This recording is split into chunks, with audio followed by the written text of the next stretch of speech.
السلام علیکم جی، دادا پوتا شو کے ساتھ آپ کی خدمت میں حاضر ہیں۔ لاہور سے یہ جو سیکھنے سکھانے کی ہم نے ایک شمع جلائی ہوئی ہے، یہ تقریباً 1.5 دہائی سے ہم آپ کی خدمت میں لے کے حاضر ہوتے ہیں۔ پرسنل فائنانس اور اکنامک اویئرنیس کے حوالے سے ہم گفتگو کرتے ہیں۔ اللہ تبارک و تعالیٰ سے التماس ہے کہ جب تک سانس برقرار ہے ہم یہ سلسلہ نہ توڑ سکیں یا ٹوٹنے پائے، اور اگر ہم کسی کو ایک لفظ بھی سکھا گئے تو ہم نے اپنے آقا صلی اللہ علیہ وسلم کی سنت تازہ کر دی۔ آپ کا حکم ہے کہ ایک لفظ بھی آپ کو آتا ہے تو وہ دوسروں کو سکھاؤ۔ نارملی صحافت میں ایسا کام ہی ہوتا ہے، لیکن ہم نے یہ بیڑا اٹھایا ہے کہ ایسا کرنا ہے، ٹھیک ہے؟ تو آپ کو بھی اگر کسی کوئی سوال پوچھنا ہے تو آڈیو، یہ جو دیا ہوا نمبر ہے نیچے، اس میں آڈیو یا ویڈیو فارم کے اندر اپنا سوال بھیجیے۔ ہم اپنی بساط کے مطابق، اپنی حیثیت کے مطابق، اپنی صلاحیت کے مطابق اس کے اوپر رسپانس کریں گے۔ ہو سکتا ہے آپ کا سوال ہمارے جو دریچے ہیں ذہن کے ان کو بھی کھول دے، اور آگے جو یہ جو 2-3-4 ہزار 5 ہزار لوگ سنتے ہیں ان تک بھی یہ بات پہنچ جائے۔ تو چلیے آج کا پہلا سوال۔ جی السلام علیکم دادا جی، میں شہزاد بات کر رہا ہوں لاہور سے۔ میرا سوال پورا سن لیجئے گا کیونکہ یہ اکانومی کے متعلق ہی ہے۔ ہمیں آج تک خان صاحب نے یہ بتایا کہ وہ شوکت خانم ہسپتال کے سب سے بڑے ڈونر خود ہیں۔ یہ بات ہم نے ان کے منہ سے بے شمار بات سنی ہے۔ میں پوچھنا یہ چاہ رہا ہوں کہ اگر انہوں نے شوکت خانم کو کچھ دیا ہے تو وہ یقیناً اپنی انکم ٹیکس ریٹرنز میں ظاہر کیا ہوگا ان مہینوں میں یا ان سالوں میں جب وہ دیتے رہے۔ تو یہ کس طرح ڈبل چیک ہو سکتا؟ یہ چونکہ پاکستان میں ان کا منہ توڑنے والا کوئی نہیں ہے نا۔ پاکستان میں اکنامکلی جاہل لوگ بستے ہیں۔ کیوں بستے ہیں؟ انہوں نے یہ سمجھا تھا کہ یہ لکھنا پڑھنا، یہ حساب کتاب، یہ کاروبار، یہ سارا بنیے کا کام ہے، اور انہوں نے نسلوں سے، کئی صدیوں سے یہ کام بنیے کے حوالے کر رکھا ہوا تھا۔ اب بنیے کو ادھر سے نکال دیا پنجاب سے، ٹھیک ہے؟ تو اب کاروبار کون کرے؟ اب خود کرنا پڑ گیا۔ تو کاروبار کرنا پڑا تو ہمیں تو صرف پراپرٹی کا کاروبار آتا تھا، زمینوں کا، کیونکہ بنیادی طور پہ تو کسان تھے۔ ہمارے بزرگ جو تھے، مسلمان میجورٹی جو تھے، وہ تو کسان تھے۔ شہروں میں تو ان کی اکثریت کم تھی، اور ٹیکس فائلر تو وہ بالکل بھی نہیں تھے، ٹھیک ہے، انگریز کے دور کے اندر۔ تو کہنے کا مطلب یہ ہے کہ چونکہ ایسے فراڈیوں کا، ایسے 2 نمبروں کا منہ نہیں توڑا جاتا آگے سے، اور اگر کوئی میرے جیسا بندہ ان کے خلاف بات کرنے کی کوشش کرے تو وہی گڈی نو ٹکر مار جاندے ہیں، ٹھیک ہے؟ تو اس لیے میرے پیارے بھائی، اب دیکھیے ان فراڈیوں نے کیا کیا ہے کہ انہوں نے اس زمینوں کے، پلاٹوں کے کاروبار کو، فائلوں کے فراڈ کو جو ہے وہ ملک کے سب سے جو طاقتور ادارہ ہے اس کے افسروں کو، منہ کو وہ خون لگا دیا۔ اب وہ سارے جو جتنے بھی لٹیر حضرات ہیں، ان کی ساری زندگی پلاٹوں کے گرد گھومنا شروع ہو جاتی ہے۔ یہ پروموشن ہوگی، یہ پلاٹ ملے گا، یہ پروموشن ہوگی، یہ ساتھ میں کمرشل بھی مل جائے گا، یہ پلاٹ ملے گا، یہ پلاٹ ملے گا، میرا یہ پلاٹ نہیں مل سکا مجھے، اس کے خلاف اپیلیں فائل ہو رہی ہیں۔ اور جنہوں نے وطن کا دفاع کرنا تھا وہ پلاٹوں کی جنگ لڑنا شروع ہو گئے۔ تو یہ ان فراڈیوں کی کامیابی ہے کہ انہوں نے ان کو اس طرف لگا دیا ہے۔ لیکن دیکھیے دنیا بھر کے اندر ہر حکومت جو ہے وہ قرض لیتی ہے، اور جس نظام زر کے اندر اس وقت دنیا جکڑی ہوئی ہے اس میں قرض لے کے ترقی کرنا جو ہے وہ ایک لازمی حصہ ہے۔ ورلڈ بینک سے پچھلے دنوں اپنے ڈیم بنانے کے لیے چائنا نے بھی قرض لیا ہے، حالانکہ اس کے کتنے بڑے ریزرو ہیں زر مبادلہ کے، اور وہ دنیا کے اندر انویسٹ کرتا پھر رہا، لیکن اس نے اپنا ڈیم جو ہے وہ ورلڈ بینک سے اور ایشیائی ترقیاتی بینک سے پیسے لے کے بنایا۔ اس کے پاس اپنا ایشیائی انفراسٹرکچر انویسٹمنٹ بینک ہے، لیکن اس کے باوجود اس نے قرض لیا ہے۔ تو واٹ ڈز اٹ مین؟ اس کا مطلب یہ ہے کہ یہ اس نظام زر کا حصہ ہے۔ تو ان فراڈیوں کا کوئی منہ توڑنے والا کوئی نہیں ہے۔ یہ جو ہم نے یہ جو چھوٹا سا کیا ہوا ہے وہ یہی آگاہی پیدا کرنے کے لیے ہم 1.5 صدی سے سر پٹک رہے ہیں کہ اس قوم کو بتایا جائے کہ قرض جو ہوتا ہے نظام زر کے اندر، جس نظام زر کا اس وقت گلوبلی آپ حصہ ہیں، یہ کوئی گالی کی بات نہیں ہوتی، ٹھیک ہے؟ لیکن چونکہ حوالداروں نے بیانیہ بنایا نا، اور حوالداروں نے بیچنا ہے قوم کو، تو حوالداروں کا جتنا مائنڈ ہوگا وہ وہی کریں گے نا۔ وہ میرا مطلب ہے کہ چھوٹے اذہان کے لوگ ایسے ہی سوچتے ہیں، اور جو وہ اپنی سوچ ہوگی اس سوچ کو وہ لوگوں کے دماغوں کے اندر انڈھیلیں گے، اور آگے بھی دولت شاہ کے چوہے پیدا کریں گے۔ تو وہ دولت شاہ کے چوہے جو ہیں وہ پھر بڑا انسپائر ہوتے ہیں ریاض ملک سے، ٹھیک ہے، اور ریاض ملکوں سے، پھر وہ ریاض ملک بننے کی کوشش کرتے ہیں۔ کوئی نووا ٹاؤن بنائی بیٹھا ہی تو کوئی کوئرا ٹاؤن بنائی بیٹھا ہی تو کوئی میرا مطلب ہے کہ بلو سٹی بنائی بیٹھا ہی.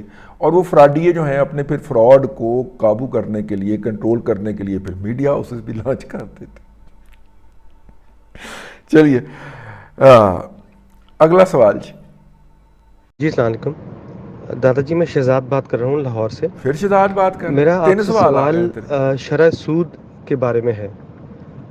پاکستان, مجھے باقی ملکوں کا تو نہیں پتہ, لیکن پاکستان میں جب بھی یہ شرح سود بڑھاتے ہیں مہنگائی کنٹرول کرنے کے لیے, تو پاکستان میں تو سب سے بڑی جو بورور ہے وہ تو گورنمنٹ خود ہے. یہاں پہ لوگ کتنے پرسنٹ ہیں جو قسطوں پہ گھر یا گاڑیوں وغیرہ لیتے ہیں, بہت کم ان کی شرح ہے. اچھا, جب گورنمنٹ سب سے زیادہ بورور گورنمنٹ خود ہے اور اس کو شرح سود بڑھنے کے بعد سود زیادہ دینا پڑے گا, تو وہ یا تو نوٹ چھاپے گی, اس سے بھی مہنگائی ہوگی, یا وہ نئے ٹیکس لگائے گی, اس سے بھی مہنگائی ہوگی. تو یہ کیا یہ فارمولہ جو ایک پوری دنیا میں چلتا ہے, یہ پاکستان کے لیے ٹھیک ہے یہ فارمولہ آپ کے خیال میں؟ اسلم بیگ مرزا صاحب جو تھے, انہوں نے ہمارے ایک کلیگ کو بلایا اور جا کے کہا کہ حسین داؤد سے, یار تم اکانومی کے جرنلسٹ ہو, تو ان سے بات کرو کہ یار یہ انڈسٹری لگائیں اس ملک کے اندر. حسین داؤد صاحب کو پیغام پہنچایا گیا, تو انہوں نے اپنے بچوں سے بھی کہا ہوگا, یقیناً یہ 90 کی دہائی کی بات ہے, ٹھیک ہے, اس وقت وہ آرمی چیف ہوتے تھے, تو انہوں نے وہ انڈسٹری نہیں لگائی. دیکھیے ایک بیلنس ہوتا ہے.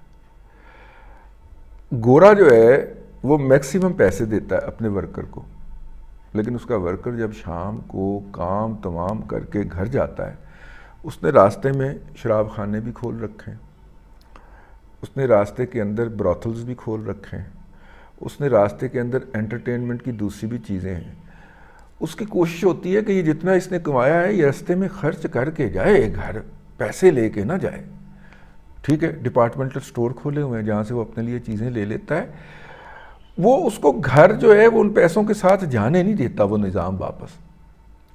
ہمارے ہاں آپ دیکھیے, جب معاشرے کی اکانومی کو بیلنس رکھنے کے لیے حکومتیں کیا کرتی ہیں, حکومتیں یہ کرتی ہیں کہ وہ ایسے انسٹرومنٹ پیدا کرتی ہیں جہاں پہ لوگ اپنی سیونگ پارک کر سکیں. لوگوں کو بنے بنائے گھر دیے جاتے ہیں.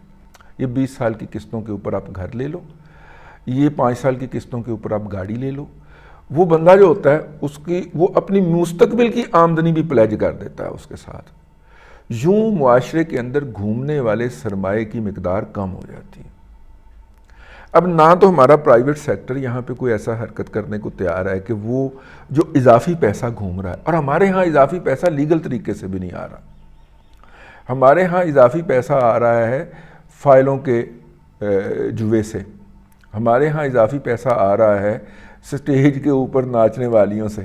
میرا مطلب ہے کہ وہی پیسہ لٹایا جاتا ہے نا جس کا کوئی حساب کتاب نہیں ہوتا, وہی ان کے اوپر جو ہے جتنے 2 نمبر کام ہیں ان سے ہمارے معاشرے کے اندر اضافی پیسہ آتا ہے. اور وہ جو نیچرل فلو ہوتا ہے معیشت کا, اکانومی کا, قدرتی جو بہاؤ ہوتا ہے اس کو ڈسٹرب کرتا ہے, پولیوٹ کرتا ہے. اس کے اندر ایک نالا ہے, ٹھیک ہے, وہ اس میں سے نہر میں سے صاف ستھرا پانی آ رہا ہے, آپ راستے میں اس میں گٹر ڈال دیتے ہیں, ٹھیک ہے. پانی تو وہ پھر بھی جا کے سبزیوں کو لگ جانا ہے, لیکن جو سبزیاں اگنی ہیں انہوں نے ہیپاٹائٹس سی ہی کرنا ہے. اور اس وقت پاکستان کے ہر فرد کو ہیپاٹائٹس بی ہے, اے ہے, سی ہے, ڈی ہے, ایف ہے, کوئی نہ کوئی ہیپاٹائٹس ہے. وہ مانسٹر صرف آپ کے جسم کے اندر سویا ہوا ہے. جیسے ہی اسے حالات ملیں گے آپ مزید غلاظت کھاتے جائیں گے, باہر کی تلی ہوئی اشیاء بھی کھائیں گے, تو وہ مانسٹر جو ہوگا وہ انگڑائی لے کے برآمد ہوگا اور بندہ فارغ. ہر بندے کے اندر یہ پانی کے ذریعے پہنچ چکا ہوا ہے یہ مانسٹر. صاف ستھری سادہ غذائیں اس لیے کھائیے کہ اگر آپ کے اندر سے ہیپاٹائٹس, تلی ہوئی چیزوں سے پرہیز کیجئے, اگر آپ کے اندر ہیپاٹائٹس کا مانسٹر سویا ہوا جاگ گیا تو پھر آپ کے بس تھوڑے دن ہی ہیں, ٹھیک ہے, یا جو زندگی بھی گزاریں گے وہ بدترین زندگی ہوگی. اینی ہاؤ, یہ جو وہ معیشت کے اندر سے جس نے پیسہ نکال کے ایسٹس بنانے ہوتے ہیں وہ نظام ہم نے بنایا ہی نہیں. واحد نظام جو موجود ہے وہ یہ ہے کہ اپنی سیونگ کر کے تو آپ زمین خریدتے جائیں, زمین خریدتے جائیں. اب زمین اتنی مہنگی ہو گئی ہے, اتنی مہنگی ہو گئی ہے کہ ایک نارمل آدمی اپنا گھر بنانے کے بارے میں سوچ بھی نہیں سکتا. پھر وہ نارمل آدمی کیا کرتا ہے, وہ کسی ایسی جگہ کے اوپر جس کا کوئی کلیمنٹ نہیں ہے, مثلا گندا نالا ہے, گندے نالا کا پارٹ جو ہے وہ ہے 4 فٹ، اور اس کے لیے جگہ چھوڑی ہوئی ہے 28 فٹ حکومت نے، کیونکہ جب بارش آئے تو وہ گندے نالے کا جو اوور فلو کرے وہ باہر نہ چھلک پڑے۔ وہ جو 24 فٹ بچتا ہے نا، 12 فٹ ادھر 12 فٹ ادھر، اس کے اوپر وہ گھر بنا کے قابض ہو جاتا ہے۔ پھر جب وہ ڈوبتا ہے تو کہتا ہے جی میں حکومت کی وجہ سے ڈوب گیا۔ یہ ساری پھر کہیں پہ حکومت کی پڑی ہوئی زمینوں پہ لوگ قبضے کر کے گھر بنا لیتے ہیں، کیونکہ نارمل طریقے سے کسی شخص کے اوپر، آپ نے سنا امریکہ میں کسی نے کسی کے گھر پہ قبضہ کیا ہو، برطانیہ میں کسی کے زمین کے اوپر ناجائز قبضہ ہو گیا ہو؟ کیوں؟ سسٹم حکومت نے وہاں پہ رکھے ہوئے ہیں۔ وہاں پہ آپ کے پاس آپشن ہوتے ہیں، سیکیورٹیز ہوتی ہیں، وہاں پہ آپ کے پاس کموڈٹیز ہوتی ہیں جن کے اندر عام جو بندہ ہے وہ انویسٹ کرنے کا سوچتا ہے۔ وہاں پہ مطلب کہ سکرپس ہوتے ہیں، سٹاک مارکیٹ ہوتی ہے۔ وہاں پہ اللہ آپ کا بھلا کرے، ایسٹ تو جائیداد تو ہر جگہ کے اوپر ہی بنائی، دنیا کے ہر ملک کے اندر جائیداد بنانا تو انسان کا ایک پسندیدہ مشغلہ ہے، لیکن وہاں پہ اور بھی آپشنز ہوتے ہیں۔ ہمارے یہاں پہ زمین کے علاوہ کوئی آپشن ہے ہی نہیں۔ اگر آپ لوگوں کو قائل کرتے ہیں، جس طرح میں پچھلے 14-15 سال سے قائل کرنے لگا ہوا کہ یار سٹاک مارکیٹ کریا کرو، وہ کہنے لگے ایک ڈی بیٹھا ہوا ہے ڈنگر، وہ مانسٹر بیٹھا ہوا ہے، وہ لوٹ لیتا ہے ہر 5 سال 10 سال کے بعد۔ وہ لوگ آگے سے یہ شکوہ کرتے ہیں، آپ کے پاس کوئی جواب نہیں ہے۔ ایک ڈی جو ہے وہ سیکیورٹی ایکسچینج، ایک ڈی RFB مناف، یہ سیکیورٹی ایکسچینج کمیشن میں انہوں نے افسر بھی اپنے لگائے ہوئے ہیں جنہوں نے ان کے فراڈ کو پکڑنا ہے۔ انہوں نے اپنے ملازمین جو ہوتے ہیں وہاں پہ افسر لگوائے ہوتے ہیں بھائی۔ تو جب ہم جیسے بیوقوف لوگ جو ہیں، بیوقوف ہی ہیں نا جی، ہم جیسے لوگوں کو قائل کرنے کی کوشش کرتے ہیں یار سٹاک مارکیٹ کے اندر انویسٹ کرنا چاہیے، وہاں پہ اچھا ہوتا ہے۔ وہ آگے سے AKD کا 2000 کا سکینڈل نکال کے دکھا دیتے ہیں، سال 2000 کے اندر دیکھیں وہ ساری سٹاک مارکیٹ لوٹ کے کھا گیا تھا، اس کے بعد وہ کھربوں پتی ہو گیا۔ ہم کہتے ہیں نہیں یار وہ ایک ہی دفعہ ہوا، وہ کہتے ہیں 2002 میں RFB جڑا بینک آف پنجاب کی ساری اسپیکولیشن کر کے اتنے ارب کھا گیا تھا، اور پھر جا کے امریکہ میں اس نے کھاد کی فیکٹری لگا لی تھی، آپ کیا بات کرتے ہیں؟ پھر ہم جیسے آگے سے کہتے ہیں یار اس کے بعد تو کچھ نہیں ہوا نا، 2008 سے کی ہوا ایسے۔ لیکن ایک بات ہے 2008 کے بعد کوئی بڑا فراڈ نہیں ہوا پاکستان کی سٹاک ایکسچینج کے اندر، اس لیے ہم کہتے ہیں کہ یار وہاں پہ انویسٹ کر لیا کریں۔ باقی تمام قبضہ گروپوں سے ذرا محفوظ ہے۔ سرمایہ کو کمانا یا سرمایہ پیدا کرنا اصل مسئلہ نہیں ہوتا، سرمایہ کا جو بہاؤ ہے اس کو ریگولیٹ کر کے پروڈکٹیوٹی کی طرف لے کے جانا۔ سٹاک مارکیٹ آپ کے سرمایہ کو پروڈکٹیوٹی کی طرف لے کے جاتی ہے، پیداواریت کی طرف، یوں معاشرے کے معیشت کے سرمایہ کے اندر اور اضافہ ہوتا ہے۔ تو بہرحال یہ جو جس راہ پہ ہم چل رہے ہیں یہ کوئی اچھی راہ تو نہیں ہے۔ پرائیویٹ سیکٹر بھی اپنا کام نہیں کرتا، اور حکومت تو خیر ہوتی ہی نالائق ہے ہر ملک کی، وہ بھی اپنا کام نہیں کرتی۔ آپ نے اگر افراط زر کا مسئلہ حل کرنا ہے تو بنے بنائے گھر لوگوں کو قسطوں پہ دے کے حل کیا جا سکتا ہے، اور ایک نوٹیفیکیشن کی مار ہے، حکومت پابندی لگا دے کوئی پلاٹ نہیں بیچ سکتا، پلاٹ ٹرانسفر نہیں ہوگا، گھر ٹرانسفر ہوگا۔ ٹھیک ہے، آپ کے پاس پلاٹ ہے، پہلے اس پہ گھر بناؤ، وہ ٹرانسفر ہوگا۔ ٹھیک ہے، نہیں بنا سکتے کسی کے ساتھ جوائنٹ وینچر کر لو، گھر بنا کے بیچو۔ گھر بکنا جس دن بن کے بکنا شروع ہو گئے تو یہ مسئلہ حل ہوگا۔ اصل مسئلہ شروع ہوا تھا، آپ نے کہا کہ جو سرا سود اور یہ افراط زر جو ہے، افراط زر کو کنٹرول کرنے کے لیے نہ ہماری حکومت نے کوئی آلات انسٹرومنٹ رکھے ہیں، اور نہ پرائیویٹ سیکٹر اس کے ساتھ کوئی کوآپریٹ کرنے کو تیار ہے۔ تو پھر لے دے کے حکومت کے پاس ایک ہی طریقہ ہو جاتا ہے کہ وہ سرمایہ کو اتنا مہنگا کر دے، اس کے باوجود کہ حکومت کو خود لاس ہو رہا ہوتا ہے، سب سے بڑی بارور وہ خود ہے، وہ سرمایہ کو اتنا مہنگا کر دے کہ لوگ کم از کم بینکوں سے پیسہ لے کے تو سرمایہ کاری نہ کر سکیں۔ لیکن یہاں پہ کیا کیجئے کہ جن لوگوں نے نیٹو کی افواج کو سپلائیز کی ہیں، کسی نے پیٹرول کی سپلائی کی ہے، کسی نے نیٹو کے لوگوں کو کھانے کی سپلائی کی ہے، کسی نے کچھ کیا ہے، ایسی کوئی کم از کم 8-10 پارٹیوں کو میں جانتا ہوں جن کے پاس ہر وقت سرمایہ لیکوڈ مایا شکل کے اندر 400 سے 500 ارب روپیہ موجود ہے ایٹ اے ٹائم۔ ٹھیک ہے، اور وہ انہوں نے کمائیاں کی ہیں، کئی ارب ڈالر انہوں نے ان 10 سالوں کے اندر کمائے ہیں بھائی۔ کیا تھا جب وہ امریکی وہاں پہ آئے تھے تو ایک ان کا 22 ٹالوں والا کنٹینر تھا، اب ماشاءاللہ 600 800 1000 کنٹینر ہیں ان کے۔ ٹھیک ہے، وہاں سے بھی سرمایہ آ رہا ہے، 8% ہے GDP کا ہمارا ٹرانسپورٹ سیکٹر، ٹیکسیشن 0 ہے۔ ٹھیک ہے نا، ٹیکسیشن اس کی انکم کے اوپر 0 ہے، تو وہ 600 ٹرالے یا 400 ٹرالے جس کے چل رہے ہیں، 400 باؤزر چل رہے ہیں جس کے، جو پیٹرول لا کے تو پیٹرول پمپوں کو سپلائی کرتے ہیں، اس کی کتنی ہیوج انکم ہوگی اور مسلسل کمائی جا رہا ہے، اور سارا کچھ اس کے پاس لیکوڈ شکل کے اندر، سرمایہ کی شکل کے اندر پڑا ہوا ہے۔ تو میرے بھائی اس کو آپ نے گھیرا ہی نہیں کہ بھائی تو فیکٹری لگا لے، تو یہ کر لے، تو وہ کر لے۔ وہ لیکوڈ رکھتا ہے، یہاں پہ رکھتا ہے، لندن میں جائیدادیں خریدتا ہے، امریکہ میں ٹرمپ ٹاور میں جائیدادیں خریدتا ہے، اور میرا مطلب ہے یاشی کرتا ہے۔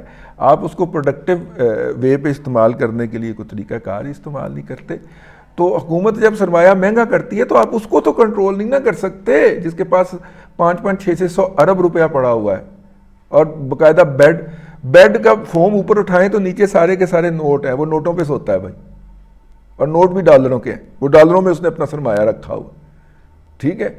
تو یہ جو اتنے بڑے آپ سرمایہ مہنگا کر دیں بینک کے ذریعے، وہ بندہ جو ہے اس کے پاس تو پھر بھی سرمایہ ہے، اور اس طرح کے 8-10 مل کے کسی نہ کسی شعبے کے اندر آگ لگا کے بیٹھے ہوتے ہیں۔ کبھی انہوں نے فائلوں کو آگ لگائی ہوتی ہے، کبھی انہوں نے چینی کو آگ لگائی ہوتی ہے، کبھی انہوں نے گندم کو آگ لگائی ہوتی ہے، کبھی انہوں نے روئی کو آگ لگائی ہوتی ہے۔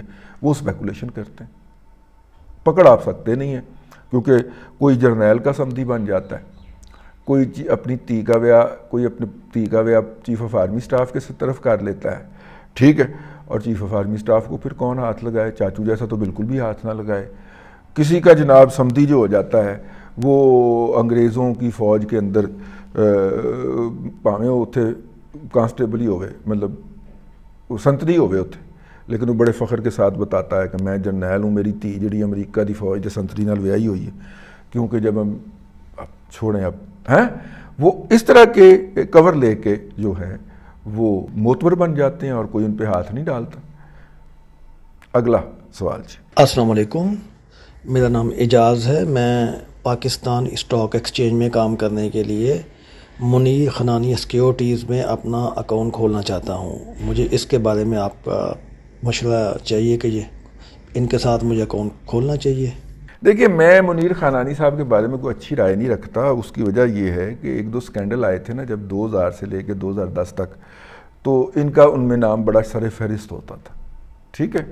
اب کا مجھے پتہ نہیں ہے، 2010 کے بعد تو میں نے ویسے ہی ایکٹیو جرنلزم چھوڑ دیا تھا۔ موجود یہ رہے اپنی جگہ کے اوپر، لیکن وہ تھا وہ اس کے اندر یہ جو ہیں میمن بھائی ہیں، تو میمن بھائی جو ہوتے ہیں وہ کاروبار کے اندر بڑے ٹھیک ہوتے ہیں، لیکن اپنے حق کے اندر تو پرہیز کر لیں، کوئی اور دیکھ لیں، آپ کی مہربانی ہے۔ ویسے بھی کراچی کہاں تک کے کھاتے پھریں گے؟ اگر کوئی کل کو پھڈا ہو جاتا ہے آپ کا تو کراچی جانا پڑے گا نا ان کے ساتھ ڈیل کرنے کے لیے، تو کوئی لاہور بیسڈ بروکر ہی دیکھ لیں یار، کوئی چھوٹا موٹا، ٹھیک ہے۔ اور یہ اتنے ہی کہ ایماندار ہیں جتنے دوسرے ہوں گے، اور اتنے ہی کرپٹ ہوں گے جتنے دوسرے ہوں گے، تو کوئی زیادہ فرق نہیں ہے۔ لیکن یہ والا ظاہر ہے ان کا ہیڈ آفس وہاں پہ ہے، تو کوئی پھڈا کل کو ہو جاتا ہے، کوئی آپ کو ان کے خلاف کمپلینٹ ہو جاتی ہے اور آپ کو کراچی کے 2 چکر لگ پڑ جاتے ہیں، تو آپ نے تو ڈسارٹ ہو کے کہنا دفعہ مارو یار، کھجل بھی ہو تو رزلٹ بھی کچھ نہیں۔